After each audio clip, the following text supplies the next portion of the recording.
Hai Sobat Ujung Malam, kembali lagi bersama aku Sisi yang akan menemani kalian serta memberikan informasi seputar misteri yang ada di dunia ini.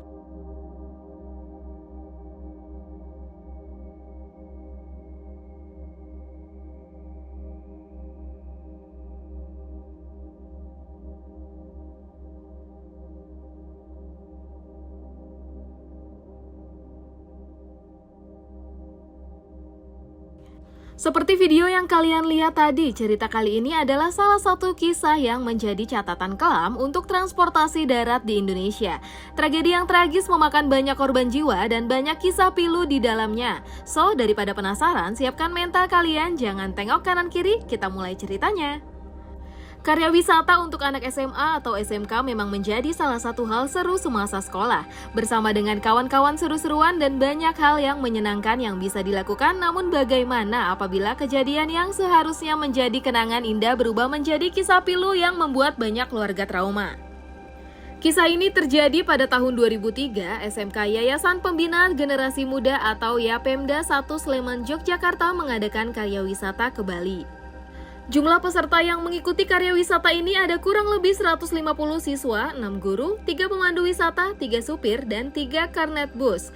Mereka dibagi menjadi 3 bus yang diberi nomor bus 1, bus 2, dan bus 3 yang masing-masing bus berisi 56 orang. Terdiri dari 51 siswa, 2 guru, 1 pemandu wisata, 1 supir, dan 1 karnet bus. Mereka mengenakan kendaraan dari armada bus AU Transport, yang saat itu busnya sendiri masih tergolong baru karena masih berusia 5 tahun dan sangat layak jalan. Supir yang mengantar siswa dan siswi SMK YAPEMDA Sleman saat itu adalah sopir yang sudah berpengalaman dan profesional.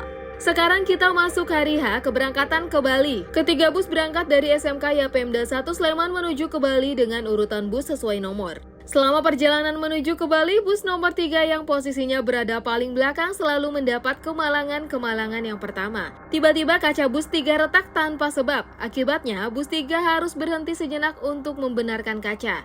Dan setelah selesai, mereka langsung melanjutkan perjalanan. Saat hampir sampai di pelabuhan Ketapang, tiba-tiba atap bus 3 ini tersangkut kabel listrik. Akibatnya, bus 3 lagi-lagi harus berhenti dan melepaskan kabel listrik tersebut.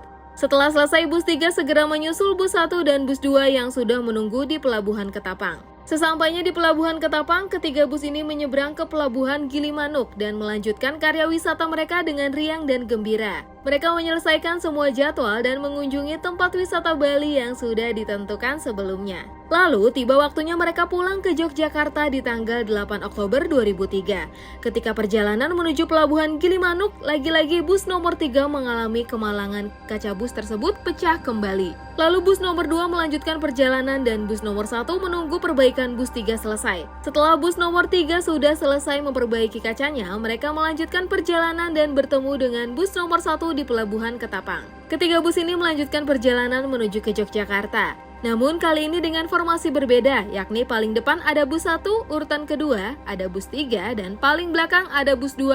Hal ini dilakukan agar bus 2 dapat mengetahui apabila terjadi sesuatu dengan bus 3. Karena menurut informasi, supir bus 2 yakni Armando dan keneknya Budi adalah yang paling berpengalaman. Rombongan ini sempat beristirahat sejenak dan supir bus 2 yakni Armando bertukar dengan karnetnya yakni Budi. Disinilah kisah pilu dimulai ketika mereka melanjutkan perjalanan di tanjakan tikungan Jalan Raya Perbatasan Situbondo Probolinggo, Kecamatan Banyuglugur, Kabupaten Situbondo, Jawa Timur. Mereka menemui sebuah truk Colt yang melaju pelan.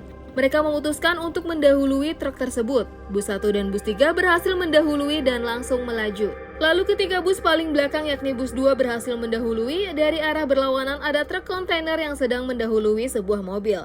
Truk kontainer pun kaget melihat bus 2 di sisi serong kanannya. Tikungan yang tajam, jalan yang gelap, dan tanjakan yang curam menjadi faktor tabrakan tidak bisa dihindarkan.